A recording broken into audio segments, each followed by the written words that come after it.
Good morning, class. We'll start with our next lecture on business communication. Our next chapter is effective communication skills. So, as we all know, what is business communication? It is the sharing of information between people within an organization that is performed for the commercial benefit of the organization. It can also be defined as relaying of information within a business by its people. So, as I mentioned earlier, people of different religion, nature, culture come together in a business to achieve a goal. So, with communication, it means the sharing of information, as it says, within an organization.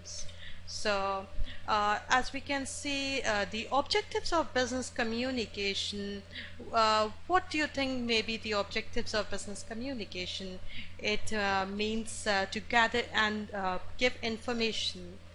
Uh, Communication is required at every stage in an organization. It requires constant two-way communication. So it is two-way to ensure the welfare of the organization on the whole. However, the commercial structure is quite complex and two-way communication may be needed much more than only sending and receiving information. Some are the below objectives required in an organization. So, it says actually we understand that in business, while conducting business, only two-way sending and receiving information may not be needed. It is more than that. So let us see what are the objectives, some of the objectives that are required. It is information, external and internal. What do we understand by information? Giving and gathering information. How does the business get information? Through external sources, through consumer response. If there is a product in the market, and the consumer likes it, they would purchase it more. So this is how the business gets a consumer response. They can get responses in terms of rather by financial institutions. If they have a goodwill, they can easily get credit from banks. If they don't have, so this is rather communication that they are getting from external sources. They can get it from government via rules, and what are the government rules and regulations on those particular types of business they are conducting, through science and technology, through social media. So this is all external communication. Internal maybe through through employees and general information which is communicated within the organization. Then we have this advice. This is the objectives required for communication in an organization. Then we have advice. Advice again we understand. Order, written and oral, general and specific, procedural and operational, mandatory and discretionary. Order we understand. By order, it is something that needs to be done. You've been given an order, you need to do it. It can be written, oral. So, for example, written can be in terms of an email which has been sent by the manager. So that needs to be done. General and specific, it can be general, specific for a particular thing.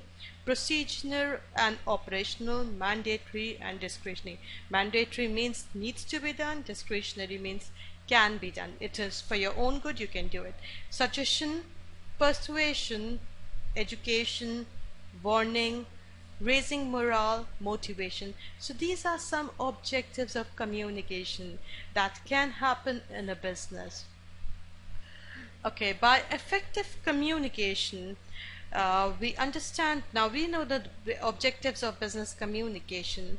However, to achieve this comes into place effective communication. Effective communication means the talks that we are having in business, within the business, through external source, it should be effective. People should understand that. So let's see how it happens. It is therefore essential for the communication to be effective. Thus, adherence to the 7 C's and 4 S's can help the sender to send his message easily and accurately. So it is very effective. It has to be effective. If it is not, nobody would understand, nobody would adhere to it. So let's see below. Below are the 7 C's of effective communication skills. One is credibility. What credibility means? It builds trust. If I see a person and I understand that this person, whatever this person is saying is credible, I would want to work for that person. I would want to work towards a goal that that person has in mind. Courtesy, you need to be polite. It improves relationship. Clarity, makes comprehension easier. You have to be clear. Whatever you are telling, you have to be clear in your mind. You have to be clear with your speech. So that makes the other person understand it clearly. Correctness, definitely correctness builds confidence. If you are correct, if you know what you are telling the person is correct, it would build confidence in you as well as the receiver. Consistency, very important. You should be consistent. You should know what you are saying and you should stick to it. It introduces stability. Concreteness reinforces confidence. Conciseness saves times. Conciseness, you have to be brief. You just cannot go on exaggerating it. You have to brief because it saves time of yours and of the receiver as well. These are the 4 S's in business communication. Shortness. Again, if you're sending an email, you write a long email, and what would the receiver do? The receiver would spend time on understanding it, would spend time on reading the email, and that time is very important. So if you keep it short, if your speech, if your email is short, it certainly saves time. Simplicity impresses. You send an email with very ambiguous uh, rather sentences or very tough words. It is unnecessary. People should be able to understand what you are telling them so that they can achieve the goal. Strength convinces, definitely. Sincerity appeals. You are sincere, you know that you are sincere in your approach. People would understand that, people would admire that, and it does appeal. You have to be sincere in your approach. So let's see a case study here.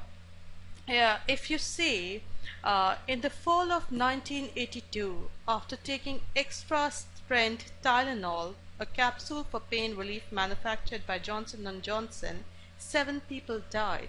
This had a huge adverse impact on the company. The product packaging was tampered, and it contained cyanide, which caused death. So this is case of 1982, and we all know what Johnson & Johnson is, what a big company it is.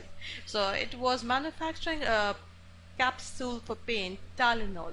But however, what happened after consuming it? 7 people died because its packaging was tampered, and it contained cyanide. Somebody tampered and put cyanide in it, which caused the deaths. So this definitely caused a huge loss for the company, and the police in Chicago were announcing over the loudspeakers not to consume any Tylenol. So you can imagine the whole administration was going against this particular company, this particular product rather, and they were giving warning not to take the product. Rather, in the whole country, the media was telling people not to consume this, and definitely they were speaking against Johnson & Johnson because it was Johnson & Johnson which was manufacturing this particular product. So now, with this situation in hand, Johnson & Johnson needed to act quickly. Yes, definitely, they needed to act quickly because it was their reputation. Nobody would firstly understand that somebody might have tampered with it, tampered with the packaging. This was Johnson & Johnson's, rather, they had to explain it. Let's see what happened. They came up with an effective communication and public relations campaign. They advised the consumers through media not to take any Tylenol product and recall the product. So, this is how they came up with it.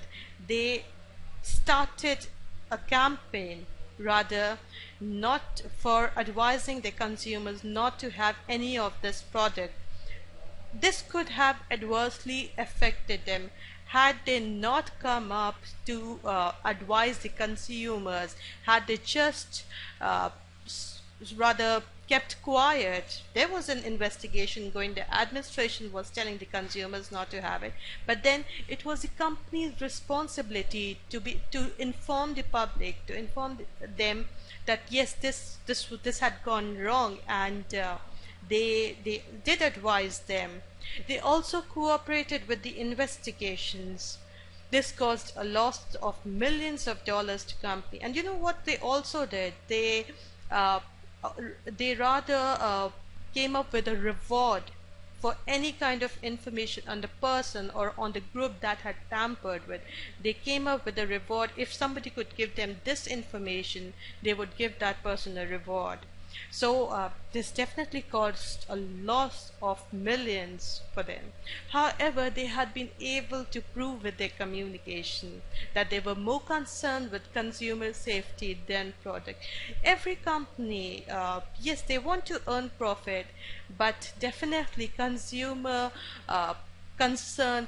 safety is also very important for them, because if the consumer, we all know Johnson & Johnson today, this thing happened in 1982. If in 1982 they wouldn't have come up with this kind of effective communication, or rather personal public relations campaign, we wouldn't have known Johnson & Johnson, because it would have gone bankrupt if consumers went against it. However, good communications by Johnson & Johnson kept the backlash against the product to a minimum. So they also used the media to keep the public informed.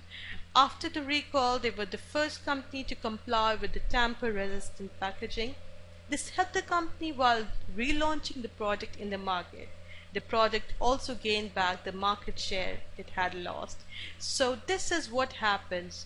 The backlash, if the company, if Johnson and Johnson, definitely administration is there, the government is there for informing the consumers of anything that goes bad, but the company also needs to come up with responsibility. So this is what they did. They used the media to keep the public informed, and they did recall all the Tylenol products, and they were the first company to comply with the tamper-resistant packaging. So this is how they communicated, this is how they told their consumers, this is how they cooperated with the investigations. And after they relaunched the product once again in the market, it gained the market share it had lost previously. So this is what a good communication and effective communication can do for a business. We all understand that today is a world, an era of, we know, social media. If anything goes wrong, things would be berserk for the company, but then it is important for the company to be quick to respond to these kinds of situations. To summarize, we may come upon the conclusion that to have an effective communication skills in business is essential for the business to succeed. We certainly understand that today. With more companies going global today, it is all the more necessary to have an effective communication skill as companies work with people from different culture. It is thus important to develop an effective intercultural communication skills as well. So intercultural communication skills, by this we mean, as I told you previously, people of different religion, culture, nationalities, ethnicity are coming together to work. So businesses have to be very, rather, they have to understand what some, maybe an Indian may understand something, but a Pakistani or a British may not understand. So this is what needs to be taken into consideration while doing business in this era of globalization. Uh, People, these are some questions that we have. You can work towards. I would also upload some multiple choice questions. You can work on it, and I'll be back soon with the third chapter soon. Thank you.